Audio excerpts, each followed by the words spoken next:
Amém. Queridos, nós vamos fazer a leitura de um texto no Evangelho de Mateus, capítulo 11. Quero convidar você a abrir sua Bíblia, acessar sua Bíblia. Evangelho de Mateus, capítulo 11. A gente vai fazer a leitura a partir do verso 1.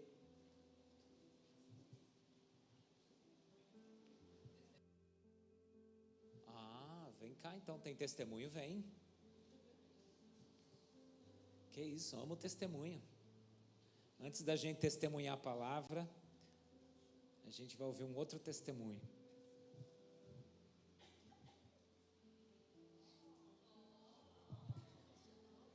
A paz, irmãos, tudo bem? O que eu tenho para falar para vocês é um testemunho, que vai ser um testemunho do final do que Deus está fazendo, e para a gente estar atento contra as ciladas do inimigo. Ontem à noite, eu comecei com a dor nas costas, acho que é devido ao esforço, e tomei uns remédios, deu uma melhorada, mas aí hoje eu acordei mais ruim do que ontem à noite. Inclusive, para quem esteve no almoço aí, eu não tive presente, só veio minha esposa, minha filha e o Mateus, meu futuro noro. Estou de zóio no C, viu? E era muito ruim, porque quando a gente está nessa situação, a gente começa com uma batalha da mente. Por quê? Porque eu queria estar presente, mas o corpo não estava ajudando. E o pastor tinha convidado a gente para estar ajudando ele a servir a ceia, e isso é maravilhoso, né? É um privilégio. Aí o inimigo começou a trabalhar a minha cabeça. Não, você não está bom. Não vai não, você pode. A sua esposa está vendo que você não está bom, você ficou de cama o dia inteiro aí, ó. Faz o seguinte, dá uma desculpa. Dá uma desculpa, liga para o pastor, fala para as pessoas que você não está bem, que de fato ele coloca na mente da gente mesmo que a gente não está bem. Traz algumas ciladas, né? Falei, não. Eu vou nem que fosse arrastando, mas eu vou para a igreja. Eu vou servir ao Senhor. Eu sei que o Senhor vai trazer a cura. E pedi para os irmãos da intercessão estar intercedendo por mim, porque a oração é maravilhoso, gente. Vocês sabem, né, o poder da oração. Então é tudo que o inimigo não quer. Que a gente esteja na presença do Senhor e servindo ao Senhor. E quando estava servindo a ceia aqui, eu sentia minhas costas queimando. E eu creio que é o poder do Jesus Cristo que estava sarando, tocando no meu corpo e tirando a minha enfermidade. Então, gente, quando o inimigo põe na cabeça de vocês, não vá na igreja não, ao jeito que você está, colocar as situações, ciladas, estejam atentos. Pede para que o Espírito Santo esteja à frente, te mostrando que você está caindo numa cilada. Porque o nosso Deus é o único caminho da nossa vida. Amém?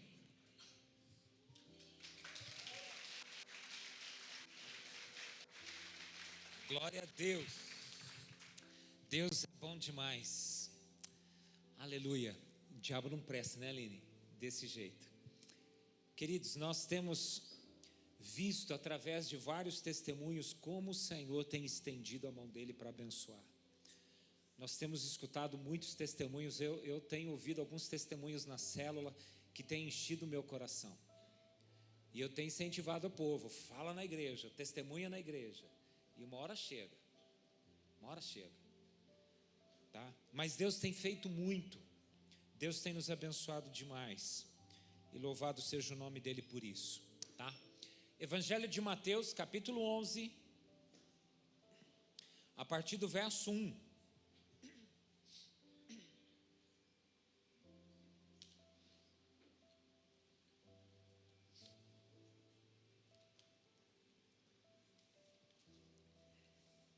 Evangelho de Mateus, capítulo 11, a partir do verso 1. Quando acabou de dar essas ordens aos seus 12 discípulos, Jesus saiu daquele lugar, foi ensinar e anunciar a sua mensagem nas cidades que ficavam perto dali. João Batista estava na cadeia e, quando ouviu falar do que Cristo fazia, mandou que alguns dos seus discípulos fossem perguntar a ele: o Senhor é aquele que ia chegar ou devemos esperar outro? Jesus respondeu: voltem e contem a João o que vocês estão ouvindo e vendo. Digam a ele que os cegos veem, os coxos andam, os leprosos são curados, os surdos ouvem, os mortos são ressuscitados e os pobres recebem o evangelho. Felizes são aqueles que não abandonam a sua fé em mim. Amém? Eu estou fazendo a leitura na linguagem de hoje, tá? Eu vou ler de novo esse texto. Mateus capítulo 11, do verso 1 ao verso 6, e hoje eu escolhi a linguagem de hoje, para estar compartilhando aqui com vocês, na versão linguagem de hoje, tá? Quando acabou de dar essas ordens aos seus discípulos, Jesus saiu daquele lugar, foi ensinar e anunciar a sua mensagem nas cidades que ficavam perto dali. João Batista estava na cadeia e, quando ouviu falar do que Cristo fazia, mandou que alguns dos seus discípulos fossem perguntar a ele: o Senhor é aquele que ia chegar ou devemos esperar outro? Jesus respondeu: voltem e contem a João o que vocês estão ouvindo e vendo. Digam a ele que os cegos veem, os coxos andam, os leprosos são curados, os surdos ouvem, os mortos são ressuscitados e os pobres recebem o evangelho. E felizes são aqueles que não abandonam a sua fé em mim. Amém? Vamos orar mais uma vez? Feche os teus olhos. Pai, no nome de Jesus, nós estamos aqui diante da Tua palavra, a Tua palavra que é poderosa, a Tua palavra, ó Deus, que é capaz de penetrar no nosso ser. Ela afirma sobre si mesma que ela é como uma espada afiada de 2 gumes, e ela penetra até o profundo nosso. Ela é capaz de dividir, Deus querido, alma e espírito, juntas e medulas. Deus querido, que a Tua palavra, ela possa entrar dentro de nós, ela possa promover vida dentro de nós, ela possa cumprir o Teu propósito, no nome de Jesus. Nos abençoe aqui como o Senhor tem feito, e agora pela Tua palavra, em nome de Jesus, amém. Amém. Queridos, eu vou falar o tema dessa mensagem, mas eu vou pedir para você, ninguém se levanta e vai embora, tá? Vai parecer uma heresia, depois eu explico, tá? E o tema da mensagem é: quando Deus falha. Quando Deus falha. Semana passada, a gente completou 43 anos de igreja organizada. 43 anos, gente, que essa igreja foi organizada. Ela está aqui desde os anos 60, final dos anos 60, que ela está nessa região. Mas de igreja organizada, com estatuto, desde 1980. E a princípio eu falei: não, vou trazer uma mensagem, sobre isso. Mas o Senhor me levou para um outro caminho. E semana passada, alguns dos nossos aqui enfrentaram uma situação que chegou de repente, pelo menos algumas famílias sofreram uma situação de algo que chegou de repente, sem avisar, e aí muda tudo. Alguns dos nossos que talvez saíram daqui domingo passado, depois do culto, com o coração aleluiado, cheio de fervor, cheio de anseio no coração de viver uma semana abençoada, e de repente uma situação vem, algo acontece e muda tudo, e tira a alegria do rosto, e começa talvez a levar a questionar: cadê Deus? Aonde está o Senhor? Por que Deus permitiu uma situação como essa? Por que Deus permitiu a gente viver uma tristeza deste tamanho? E agora pensa comigo, Deus falha? Não. Deus não falha. Isso é certo para a gente, tá? Deus não falha. Deus se atrasa? Não. Deus não se atrasa. Deus esquece? Nem quando a Bíblia diz que dos nossos pecados Ele não se lembra. Isso não é literal, que Deus simplesmente apaga, porque Ele é onisciente, Ele tem todo o conhecimento. Não é que Deus apaga, não é que Deus vai sofrer de amnésia, mas é que Deus não leva mais em conta. Então o esquecer é não levar em conta, mas não que Deus não sabe. Então Deus não esquece, Deus não falha, Deus não atrasa, Deus abandona? Não, Deus não abandona. Deus nos rejeita? O salmista diz assim: por que me rejeitas, ó Deus? Por que eu vivo aí debaixo do opróbrio dos meus inimigos? Não é que Deus rejeita, mas ele estava se sentindo assim, por não ver Deus agir de acordo com a expectativa dele naquele momento. Deus não nos abandona, mas às vezes nós nos sentimos abandonados porque Deus não agiu segundo a nossa expectativa naquele momento. Deus esquece? Deus não nos esquece. Ele diz para a gente lá em Isaías: pode uma mãe esquecer de um filho que ela está amamentando, de sorte que não venha se compadecer da criança? Mas Deus fala assim: ainda que esta vier a se esquecer dele, eu todavia não me esquecerei de ti. E o versículo continua: na palma das minhas mãos te tenho gravado.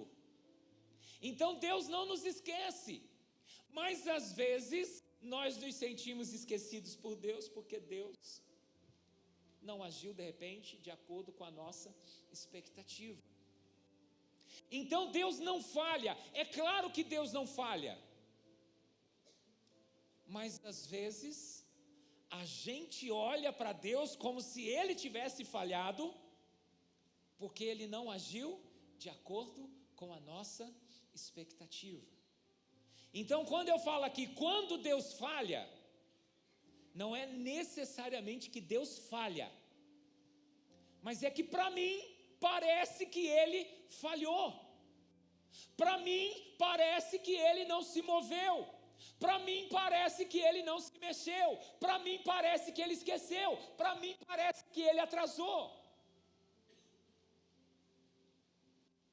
Então para mim, naquele momento, naquela circunstância, naquela minha dor, parece que Deus falhou. Porque Ele me fez, ou Ele permitiu experimentar uma dor que às vezes eu nem estava esperando, eu nem imaginava. Eu já testemunhei para vocês que há muitos anos atrás, quando o pastor Wesley ainda tinha o cabelo todo castanho, eu tive um descolamento de retina, precisei me submeter a uma cirurgia meio que às pressas, e foi um período da minha vida que eu deixei um emprego bom, deixei um salário bom, para ganhar menos de um salário mínimo para trabalhar num projeto social da igreja. E eu estava tão feliz, porque eu estava fazendo seminário, ganhando muito pouco, trabalhando muito, trabalhava durante a semana no projeto social, fim de semana na igreja, envolvido com o ministério de louvor. Hoje o Rejoice fica correndo atrás de mim. Naquela época, dali eu no louvor, me envolvendo em vários ministérios da igreja, fazendo seminário, eu estava vivendo aquilo que o meu coração ansiava, que era viver para o ministério, para Deus, de forma integral. Eu já estava experimentando isso. Então eu estava tão feliz, porque eu fiz renúncias, mas eu fiz pelo Senhor. E eu sabia, Deus vai cuidar de mim, Deus vai me abençoar, Deus vai suprir minhas necessidades, Deus vai honrar minha fé.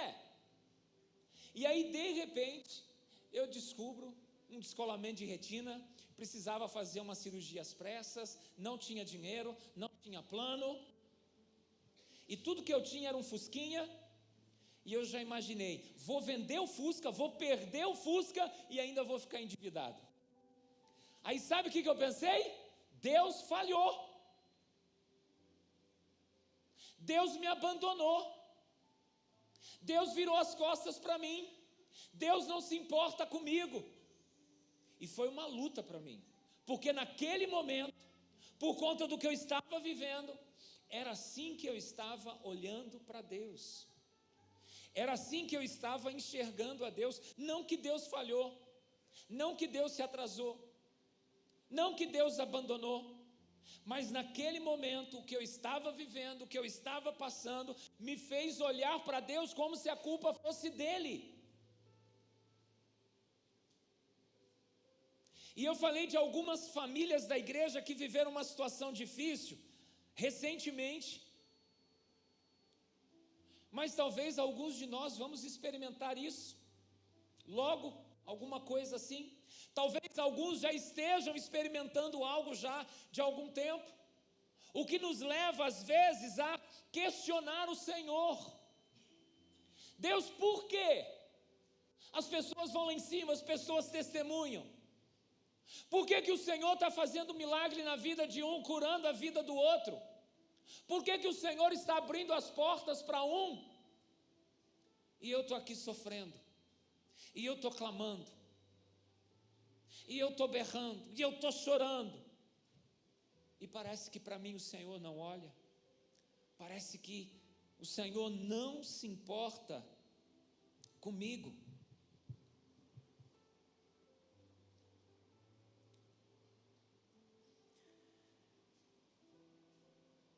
Deus não falha, que isso fique muito claro. Deus não falha. Até porque a origem da palavra falhar, ela vem do latim, e ela traz a ideia de tropeçar ou fazer cair. Deus não tropeça. Deus não tropeça no que Ele faz. Deus não tropeça no que Ele fala. E de forma figurada, dentro da etimologia da palavra falhar, vem também o enganar, iludir e trapacear. Isso não tem nada a ver com Deus, não faz parte de quem Ele é, não faz parte do seu caráter. E o dicionário vai colocar como definição a palavra falha como defeito, ausência de perfeição, ou em que há erro, imperfeição moral ou falha de caráter. Nada disso tem nada a ver com o Deus que nós conhecemos. Então é claro que Deus não falha. Deus não falha jamais, Deus nunca falhou. Como Ele também não se arrepende. Deus não é homem para que minta, nem filho do homem para que se arrependa. Então, quando a Bíblia diz lá, arrependeu-se Deus de ter feito o homem, ela está dizendo, Deus está mudando a postura dele em relação ao homem. Mas não entenda que Deus se arrepende como nós nos arrependemos, tá? Por quê? Porque Deus não falha, Deus não erra, então Deus nunca vai ter do que se arrepender.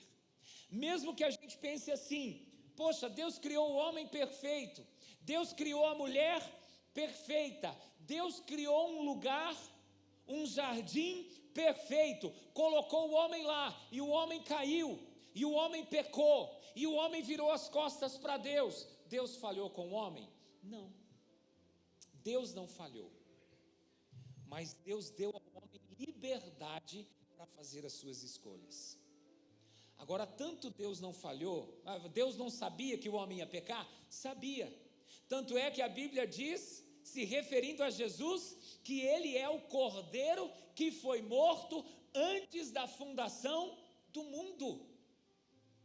Antes do mundo ser mundo, antes do homem ser criado,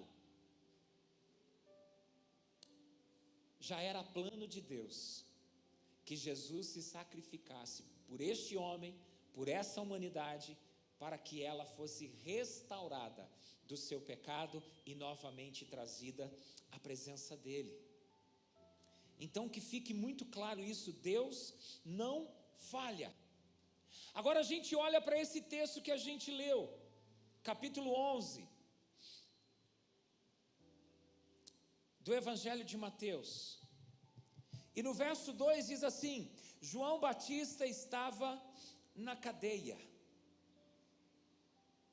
Queridos, a gente olha para esse texto e vê João Batista, que estava preso,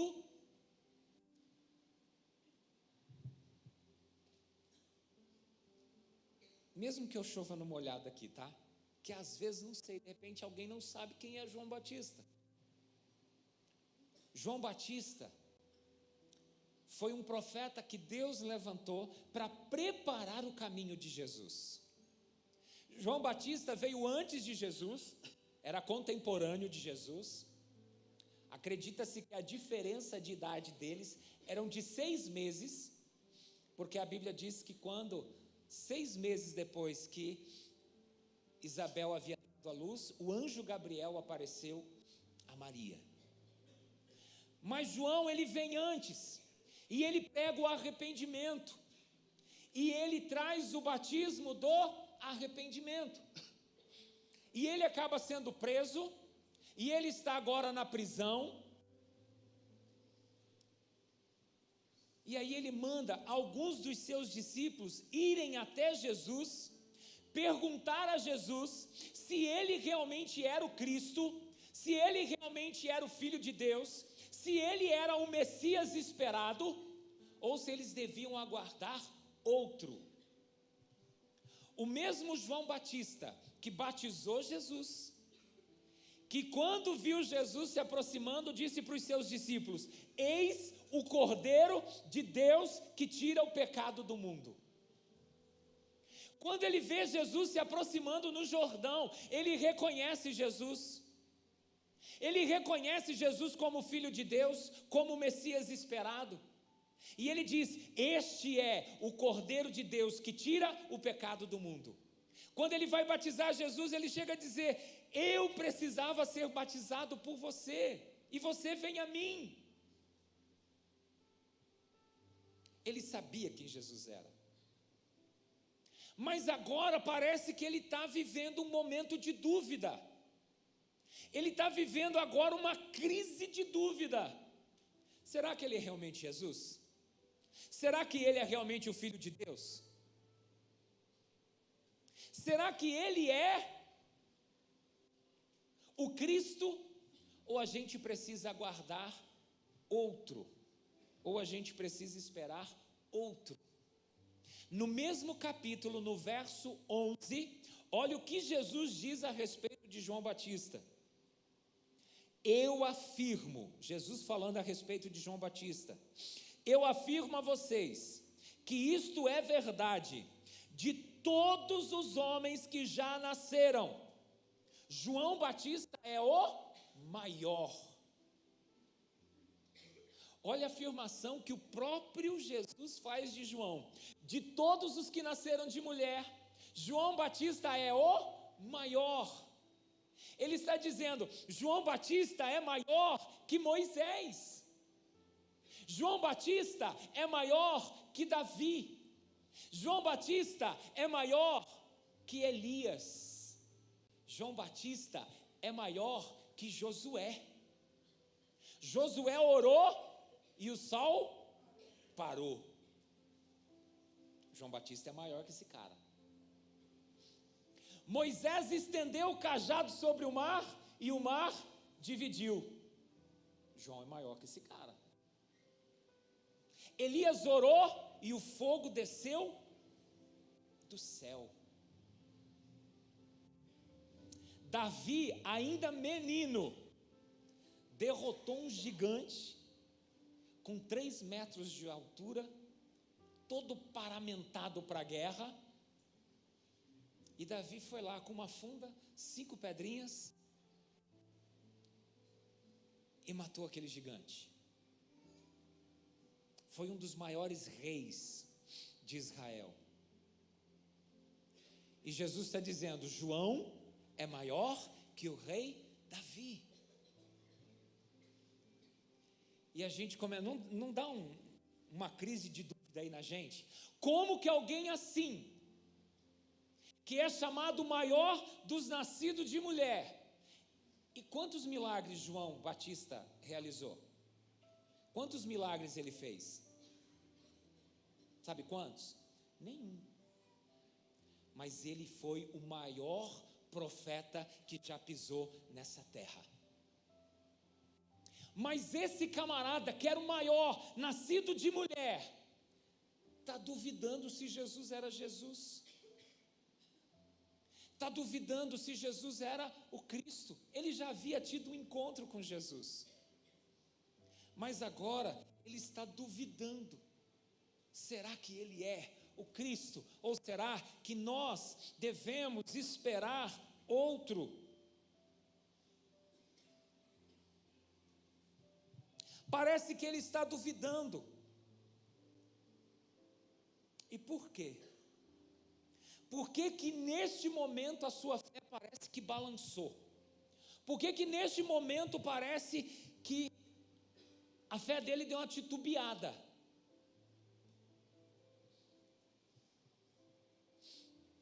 O versículo 2 diz para a gente que ele estava onde? Na prisão. Ele estava na cadeia.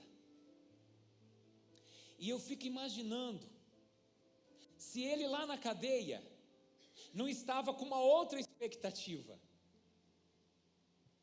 se ele lá na cadeia não estava imaginando, se ele é o Cristo, por que que ele não veio me ver?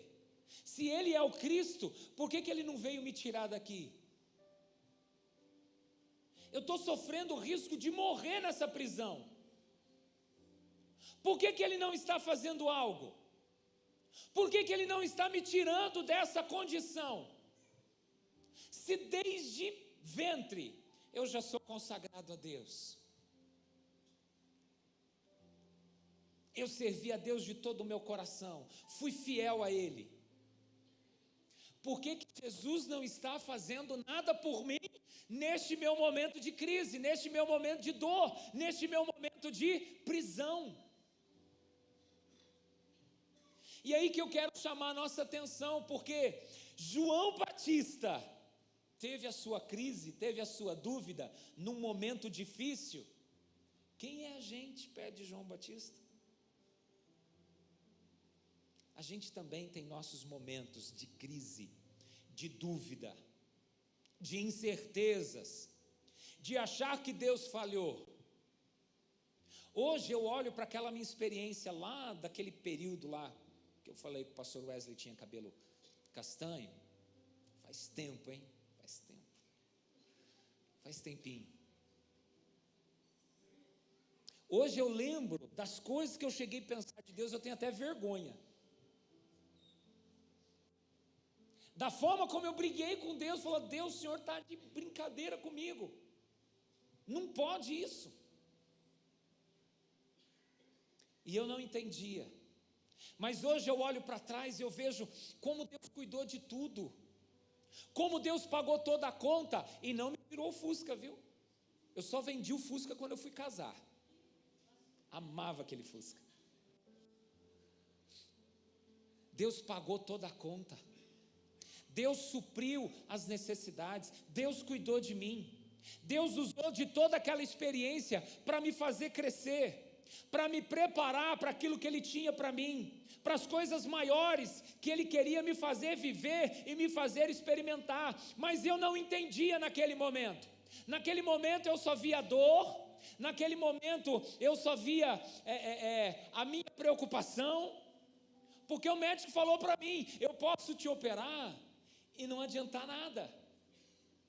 Eu posso operar e ficar bom.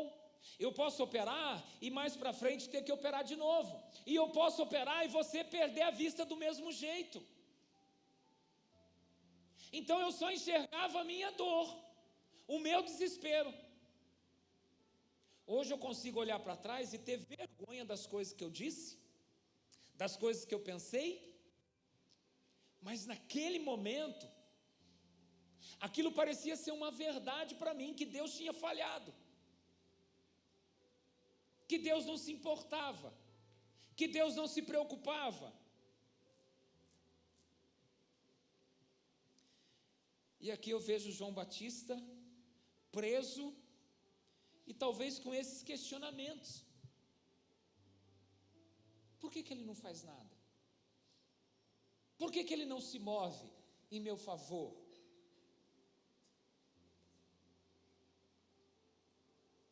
O versículo 3 diz: e fossem perguntar a ele: o Senhor é aquele que ia chegar, ou devemos esperar outro? Se a gente pensar bem, não era de se ouvir um negócio desse de um homem como João Batista, porque ele foi um dos maiores que pisou nessa terra. Mas entenda uma coisa, ele era gente também, como a gente é gente. E eu acho que eu brigava com Deus e Deus ria e falava: meu filho, você não sabe nada, eu estou aqui com você, o que você sofre, eu sofro com você. Você pode estar passando por tudo isso, mas em nenhum momento você vai ficar sozinho, porque eu vou estar com você, é promessa minha. E se Deus não falha também naquilo que Ele prometeu. E Ele prometeu para a gente: não te deixarei, nem te desampararei. Ele prometeu para a gente: eis que estou com vocês todos os dias, até o final de todas as coisas. O nome dele, antes de ele encarnar, já foi anunciado Emanuel, que quer dizer Deus conosco, Deus presente. Então ele está presente conosco. Mas a gente passa por momentos assim, por momentos que a gente não entende. Estava tudo tão bem, estava tudo tão legal, eu pulei tanto na igreja na semana passada, e de repente algo chega sem aviso e parece que rouba a alegria, e parece que tira as forças.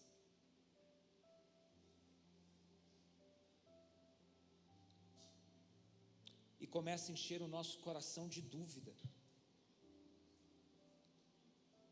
E sabe uma coisa que eu acho interessante? A forma como Jesus responde para João. O verso 4 e o verso 5 diz assim: Jesus respondeu: voltem e contem a João o que vocês estão ouvindo e vendo. Digam a ele que os cegos veem, os coxos andam, os leprosos são curados, os surdos ouvem, os mortos são ressuscitados e os pobres recebem o Evangelho. Eu acho interessante como Jesus responde, porque se Jesus tivesse só dito assim: vai lá e diga para João que eu sou eu mesmo, que eu sou sim. Jesus não só fala quem ele era, ele mostra quem ele era. Queridos, as nossas ações sempre vão falar mais que as nossas palavras. E aí Jesus diz para os discípulos assim: voltem para João e diga para João o que vocês estão vendo e ouvindo que está acontecendo. Tem morto ressuscitando, isso é evidência de quem eu sou. Tem surdo ouvindo, isso é evidência de quem eu sou. Tem coxo se levantando, sendo curado, isso é evidência de quem eu sou. Os pobres, os humildes estão recebendo as boas notícias do céu, isso é evidência de quem eu sou. Era para que João não tivesse dúvidas de quem ele era. Então Jesus mostra quem Ele é, não simplesmente fala quem Ele é. Queridos, muitas vezes quando a gente enfrenta o dia mau, a circunstância ruim, a dificuldade, parece que a gente só consegue enxergar o problema. A gente só consegue ver o gigante diante de nós. O gigante que nos desafia, o gigante que nos amedronta. A gente foca muito no problema. A gente foca na dificuldade. E a gente não consegue perceber o mover de Deus. A gente não consegue perceber o que Deus estava fazendo. João estava focado no seu problema, na sua dor, no seu medo. Eu vou morrer aqui. E ele não conseguia enxergar que aquilo que era um anseio do seu coração também estava acontecendo. A mensagem de João era: arrependam-se. É próximo o reino dos céus está chegando. Vocês precisam se arrepender. E agora Jesus está dizendo: o reino dos céus chegou. Os pobres estão ouvindo o evangelho. Os mortos estão sendo ressuscitados. Os enfermos estão sendo curados. Os cativos estão sendo libertos. Ele não conseguia ver, porque ele estava focado no que ele estava passando. E às vezes a gente está tão preso na nossa dor, no nosso problema, na nossa dificuldade, que a gente não consegue enxergar o que Deus está fazendo, e por isso a gente fala: Deus falhou, Deus me esqueceu, Deus me abandonou, Deus não cumpriu o que Ele prometeu, porque a gente só está olhando para o problema. Quando Jesus desafia Pedro a descer do barco e vir caminhando nas águas até onde ele estava, Pedro de imediato foi. E ele andou sobre as águas. Mas a Bíblia diz que ele começa a olhar para o vento que era forte, para as ondas que eram altas. Ele tirou os olhos de Jesus e ele começou a olhar o problema. E aí ele começou a afundar.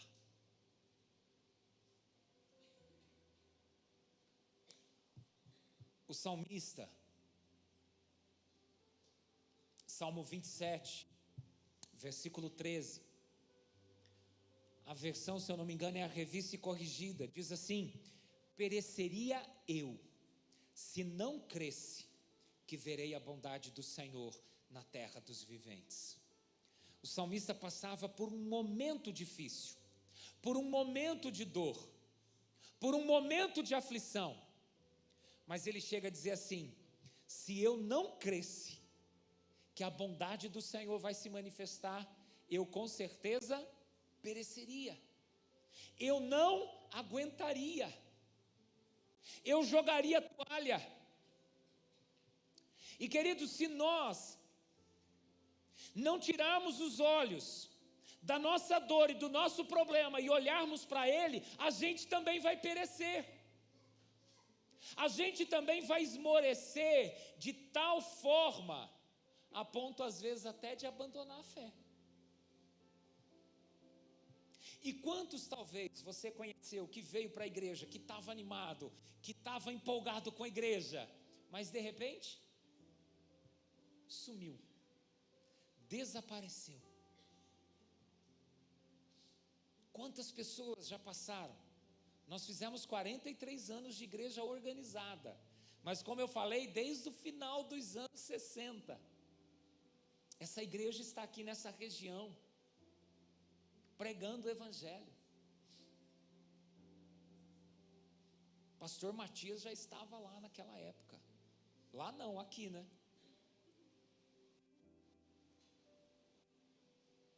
Mas quantos passaram por esta casa, por este lugar, por esta igreja? Quantos entregaram a sua vida para Jesus aqui? Mas no momento de dor, no momento de aflição, a sua fé não se sustentou. O foco era tão grande na sua dor, na sua dificuldade e no seu problema, que acabou abandonando a igreja, os irmãos, a congregação, a comunhão e às vezes até o próprio Senhor. Eu não sei dizer essa última estatística do IBGE, mas eu lembro que aquela anterior, acho que foi de 2010 ou 2011, dizia que o mesmo número que nós tínhamos de cristãos evangélicos no Brasil, que era, se eu não me engano, quase 40 milhões, nós tínhamos quase o mesmo número de pessoas que diziam que já foram evangélicos, que já estiveram, já participaram, já congregaram numa igreja evangélica, mas estavam fora de qualquer igreja. Quase o mesmo número. 40 milhões de evangélicos no Brasil. É claro que esses números mudaram, né? E espero que o número de evangélicos tenha aumentado e o de desigrejados tenha diminuído. Mas quase o mesmo número de pessoas que disseram: eu já estive numa igreja, eu já participei de uma igreja, hoje eu não estou em lugar nenhum, hoje eu não quero saber de igreja nenhuma. Muita gente que talvez num momento de dor, num momento difícil, não conseguiu enxergar o Senhor, não conseguiu ver o que o Senhor estava fazendo e abandonaram a fé. E deixaram de experimentar tantas coisas, deixaram de ver tantas coisas, porque simplesmente acabaram deixando o próprio Senhor, o próprio Senhor. E às vezes nós estamos nessa condição, olhando tanto para o nosso problema, que a gente não consegue perceber o amor de Deus. A gente não consegue perceber o cuidado dEle, o quanto mesmo nesses momentos Ele está nos cercando com o seu cuidado, como Ele está nos protegendo, como Ele está cuidando da gente, porque a gente só está olhando para o problema e às vezes a gente está reclamando com Ele, a gente está culpando a Deus por um monte de coisa. Quando meu pai faleceu, já deve ter uns 7 anos, meu pai faleceu, com 1 mês e meio, ou nem 1 mês e meio, minha mãe teve um derrame, e minha mãe foi hospitalizada, e eu falava: Deus, eu nem sarei do meu pai ainda, nem brinque em levar minha mãe. E com menos de 2 meses que meu pai havia falecido, a minha mãe também faleceu.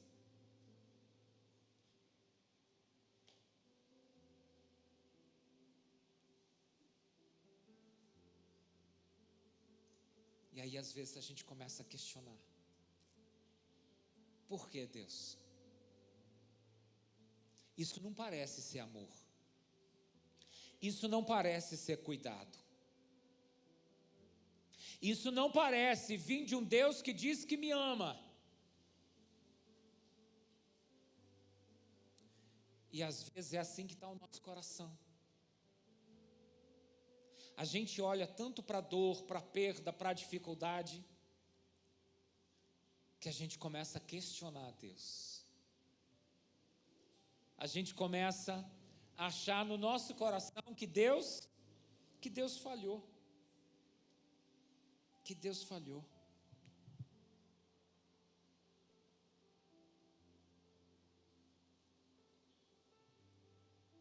Por isso que Jesus teve que dizer para João: fala para João, tem tantos milagres acontecendo,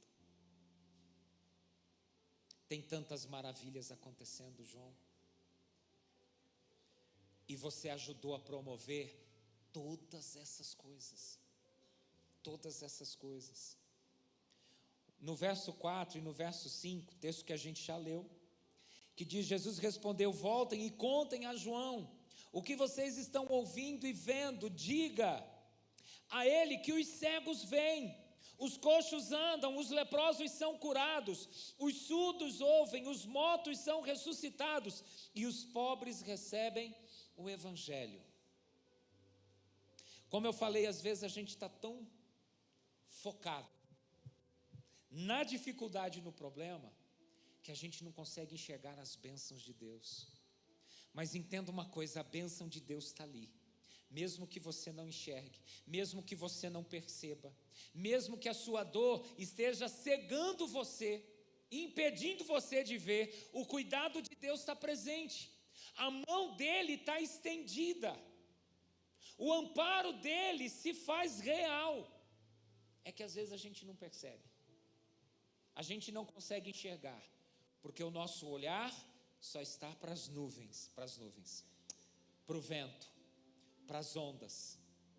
A gente tirou o olhar de Jesus e a gente não consegue ver o que Ele está fazendo, o que Ele está promovendo.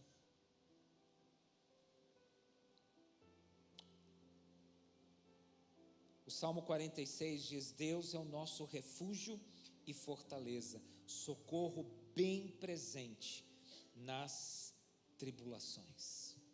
Ele é socorro presente no meio da sua dor. Ele é socorro presente no meio da sua dificuldade. Ele é socorro presente.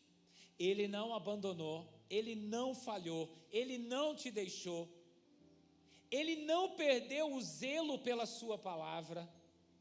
Ele está ali, só que você não está percebendo, mas Ele está ali. E aí no verso 6, Jesus também traz uma advertência para João, e é uma advertência para nós também, quando passamos por momentos assim. Ele diz para João: e felizes são aqueles que não abandonam a sua fé em mim. Não devemos abandonar a nossa fé em meio à crise, em meio às dúvidas, em meio à nossa dor. A nossa dor precisa nos aproximar ainda mais dele. A nossa dor precisa nos fazer enxergar ainda mais ele, e não nos afastar dele, e não nos tirar da presença dele.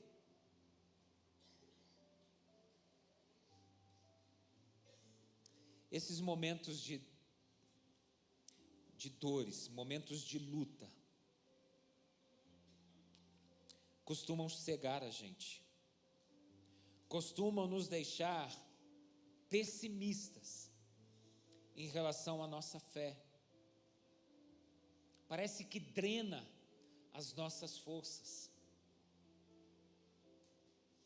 Jeremias chega a dizer assim: pereceu a minha esperança no Senhor.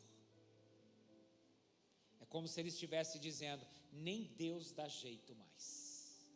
A dor é tamanha, a tribulação é tanta, que nem Deus resolve. Pereceu a minha esperança no Senhor. Mas um pouquinho mais à frente ele vai falar um versículo que é muito conhecido nosso, né? Quero trazer à memória aquilo que me pode dar esperança. Eu penso que foi exatamente isso que Jesus quis promover na vida de João, quando disse para João: olha, avisa João, os coxos estão se levantando, os surdos estão ouvindo, os mortos estão ressuscitando, os pobres estão ouvindo o evangelho. Era para essas coisas entrarem no coração dele. A grande promessa de Deus está acontecendo. A vinda do Filho de Deus já é uma realidade. Eu não me lembro daquele homem, mas a Bíblia fala de um homem que, quando Jesus, criança, é levado ao 8º dia para ser apresentado no templo, ele pega Jesus e fala assim: agora eu posso morrer, porque os meus olhos viram o Rei. Era para despertar a fé de João, para não permitir que ele esmorecesse em meio à sua dificuldade, o seu problema, a sua dor.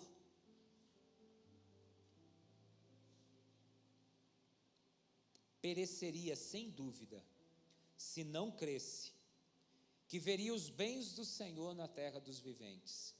Espera no Senhor, anima-te, e Ele fortalecerá o teu coração. Espera, pois, no Senhor. Nesses momentos de dor, nesses momentos de luta, nós precisamos esperar no Senhor, confiar no Senhor. O salmista diz: esperei confiantemente pelo Senhor, e Ele se inclinou para mim, e me ouviu quando clamei por socorro. Deus ouviu o seu clamor por socorro, mas o salmista diz: mas eu tive que esperar com paciência, esperar com confiança. Deus não me respondeu no momento que eu pedi, Deus não me respondeu quando a minha dor era muito intensa, mas Ele se inclinou para mim. E Deus não se atrasa, no momento certo Ele veio e agiu, no momento certo Ele veio e fez, no momento certo Ele veio e me amparou e cuidou de mim. Então Deus não falha, Deus não nos abandona, mas às vezes a nossa mente fica confusa, a nossa fé se embaralha toda por conta de um momento ruim, de um período ruim na nossa vida. Mas entenda uma coisa: tudo na nossa vida é uma fase, é um tempo, é um período. O deserto durou 40 anos, mas acabou. A Bíblia diz: o choro pode durar a noite inteira, mas de manhã a alegria vem. Então esse momento de dor, de dificuldade, de luta, é um momento, e esse momento vai passar. Mas o que eu quero chamar a nossa atenção também é: e se não passar? E se permanecer? E se esse momento se estender por demais? Eu vou abandonar a minha fé? Eu vou abandonar a igreja? Eu vou abandonar o que o Senhor me confiou? Porque se a gente olhar no caso de João Batista, ele foi executado, ele foi morto.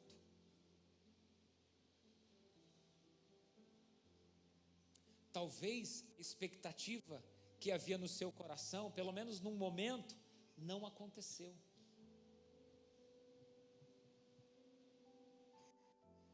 E aí a gente canta assim: se Deus... Eu não tinha cantado hoje, né?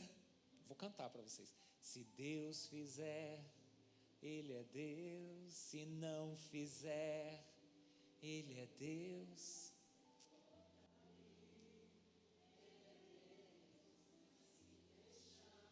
Continua sendo Deus. Ele é Deus.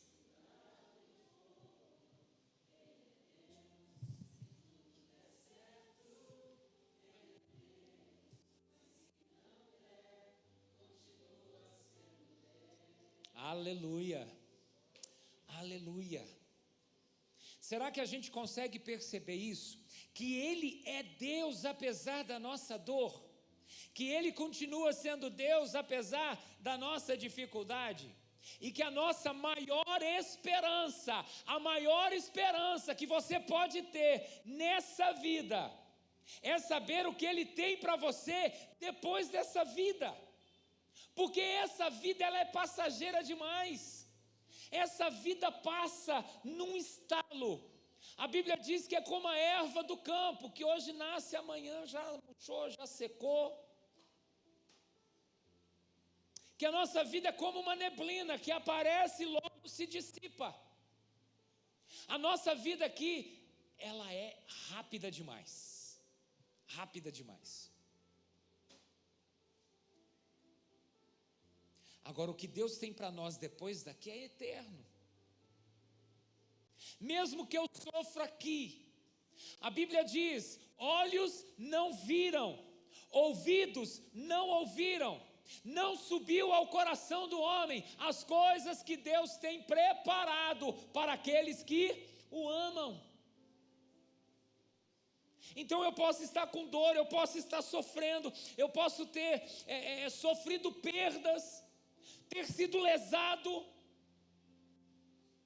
mas o que Deus tem para mim depois dessa vida compensa qualquer sofrimento que eu possa experimentar e ter nessa terra.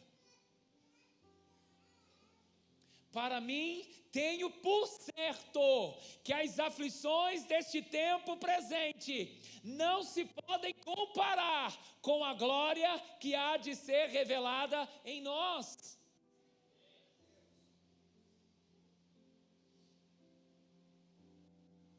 Mesmo que a dor permaneça, a gente pode entender uma coisa: o que Deus tem para a gente depois dessa vida já é suficiente para eu nunca abandonar minha fé, mesmo no meio da dor, mesmo se tiver que enfrentar a morte, como João Batista enfrentou, e tantos outros cristãos enfrentaram, e hoje ainda muitos enfrentam. A gente pode dizer que vale a pena, porque Ele preparou para nós morada, e Ele vai enxugar dos nossos olhos toda lágrima, toda dor, toda essa aflição que a gente tem carregado e suportado nessa terra, um dia vai ter fim, e Ele vai enxugar dos nossos olhos, e Ele vai nos dar o melhor abraço que você já recebeu na sua vida e depois dela. Um grande abraço Ele vai te dar e vai dizer para você: bendito, bendita de meu Pai, entra neste lugar de alegria eterna.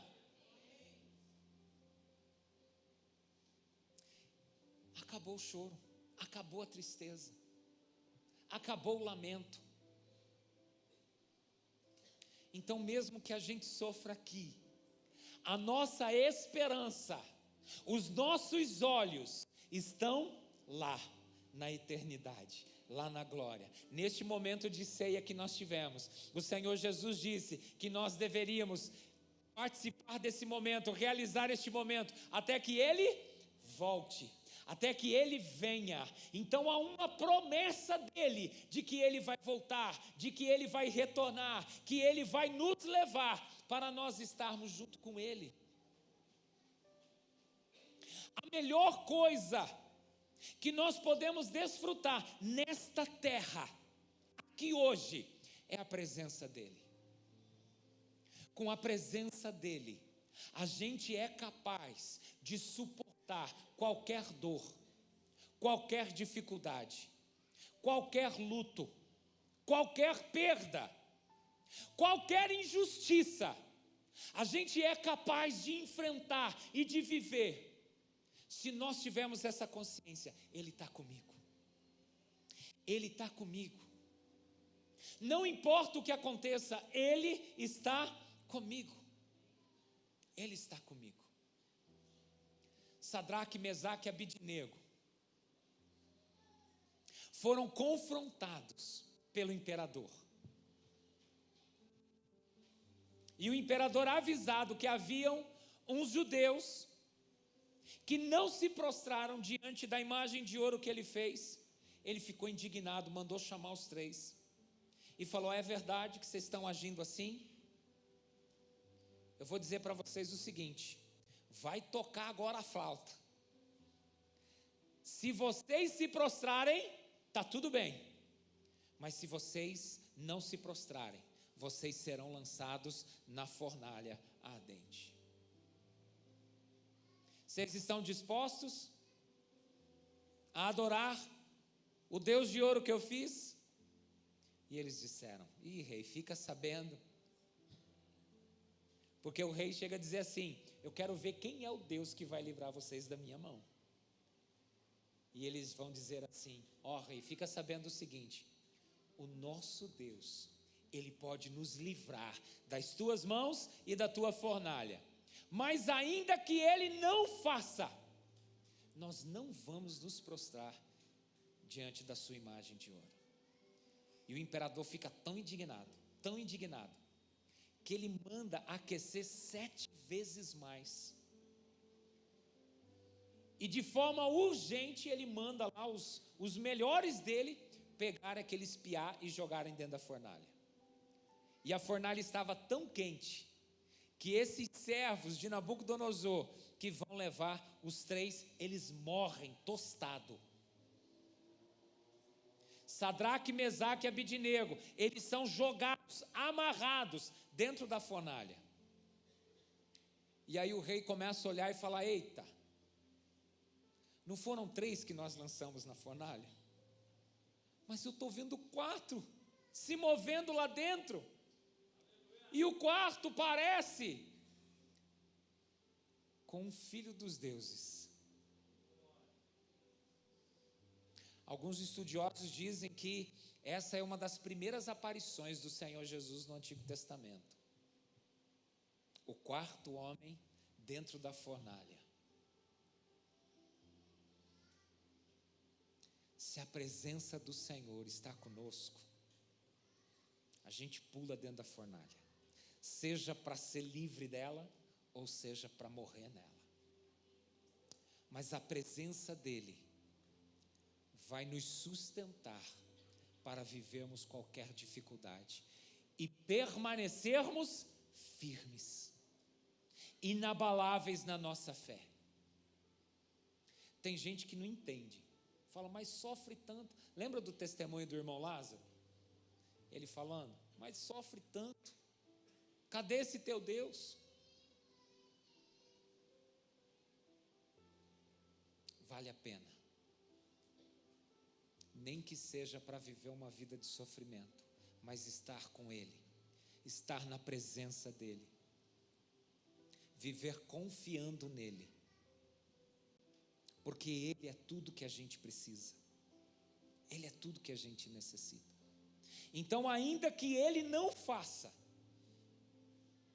eu não devo abandonar a minha fé, eu não devo abandonar a Ele, porque Ele jamais nos abandonou, Ele jamais virou as costas para nós, e Ele subiu numa cruz, por amor a cada um de nós, por amor a você, Ele enfrentou aquela cruz, Ele foi desacreditado, Ele foi espancado, Ele foi escarnecido, Ele foi açoitado, colocaram uma coroa de espinhos na testa dele, o sangue dele escorria pelo corpo, colocaram cravos nas suas mãos e nos seus pés. E dá para a gente imaginar, não dá para a gente saber, mas dá para a gente imaginar a dor que ele sentiu no nosso lugar, no meu lugar, no seu lugar. O medo, a angústia, o sofrimento que ele enfrentou por minha causa e por sua causa. Ele não nos abandonou, ele assumiu a cruz no nosso lugar. Ele enfrentou o medo e a dor no nosso lugar. Por isso não existe desculpas que a gente possa dar para virar as costas para Ele, para abandoná-lo, para dizer que Ele falhou, para dizer que foi Ele que me esqueceu, para dizer que Ele não me ama. Não existe desculpas que nós possamos dar para justificar a nossa saída da presença dEle. E não importa o que a gente esteja passando, às vezes a dor da pessoa que está do meu lado é muito maior que a minha. Mas para mim, a dor que eu estou vivendo é insuportável. Mas o Senhor, Ele consegue enxergar, Ele consegue perceber, Ele consegue nos olhar, Ele consegue se compadecer da nossa dor, do nosso momento, do nosso sofrimento, das injustiças que a gente sofreu, das perdas que a gente sofreu, porque Ele experimentou todas essas coisas. Jesus sabe o que é ser traído, Jesus sabe o que é ser desacreditado, Jesus sabe o que é ser abandonado, traído. Jesus conhece a nossa dor, Jesus sabe o que é sofrimento. O profeta, se referindo a ele, disse: homem de dor, de dores. A Bíblia diz: nós não temos um sumo sacerdote que não possa se compadecer da gente. Ele pode se compadecer de nós, de cada um de nós, porque Ele sofreu literalmente na pele. Ele viveu como homem as dores que a gente enfrenta, e dores piores. Ele viveu isso. Por isso Ele não despreza a nossa dor. Ele chora com a gente muitas vezes, mas Ele não despreza a nossa dor, e Ele não nos deixa só. Amém?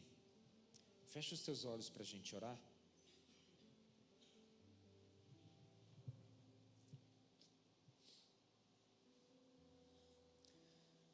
O Senhor Jesus vai dizer: felizes são aqueles que não abandonam a sua fé em mim.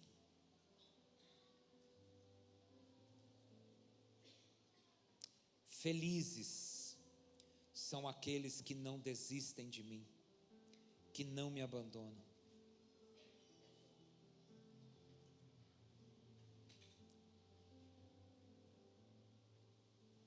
Coloca o teu coração diante do Senhor, coloca a tua dor diante do Senhor.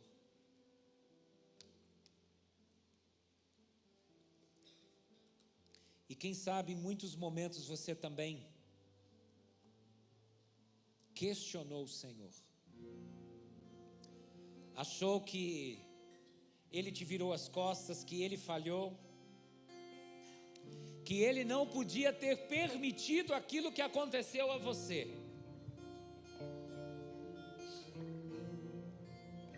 Às vezes a gente não consegue enxergar o propósito de Deus no meio da nossa dor.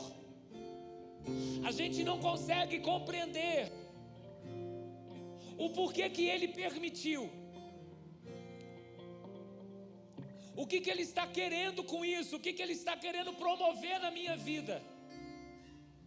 Às vezes a gente não entende, a gente não compreende. Mas o que Ele pede de mim e de você é que a gente confie. Que a gente confie que Ele é um Deus de amor. Que Ele te ama tanto. Que Ele te ama tanto. Que foi capaz de entregar o seu único filho. Para que você, crendo nele, não morresse, mas recebesse dele a vida eterna. Em Isaías 43 ele diz: olha, eu chamei você pelo nome, você é meu, você é minha. Quando você passar pelas águas das adversidades, quando você passar pelas águas da dor, essa dor não vai te afogar, essa dor não vai submergir você. Quando você tiver que atravessar o fogo do sofrimento, o fogo da angústia, a chama não vai arder em você, porque há uma promessa de que Ele vai estar junto. Há uma promessa de que Ele não te abandona. Nos piores momentos da sua vida, nos momentos mais sombrios, nos momentos mais escuros, Ele se faz presente. Não te deixarei, nem te desampararei. Parece que Ele não está, mas Ele está.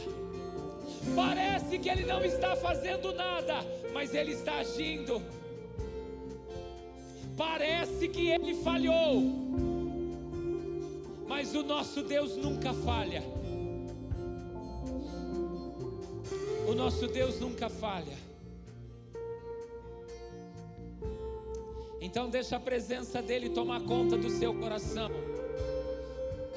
Deixa a presença dEle renovar a sua esperança nele, a sua fé nele. Deixa a presença dEle te dar a convicção no teu coração de que a presença é tudo o que você precisa. O salmista diz: na tua presença há delícias perpétuas. Na presença dEle há alegria. Na presença dEle há paz. Na presença dEle há consolo. Na presença dEle há direção. Na presença dEle há força. Na presença dEle há renovo. Na presença dEle há amparo. Na presença dEle nós somos cuidados. Deixa a presença dEle tomar conta do seu coração. Deixa a presença dEle remover a dúvida. Deixa a presença dEle alinhar o teu coração.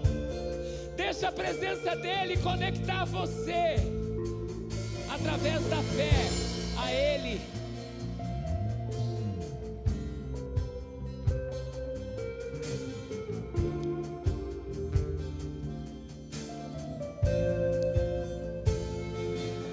Se você deseja hoje apresentar a sua dor a Ele, a sua dor que tem embaralhado a sua fé, a sua dor que tem cegado você para perceber a presença dEle, eu quero convidar você a ficar em pé. Se a tua dor tem atrapalhado você de enxergá-lo, eu quero convidar você a ficar em pé e apresentar a sua dor a Ele. A deixar que Ele cuide do teu coração.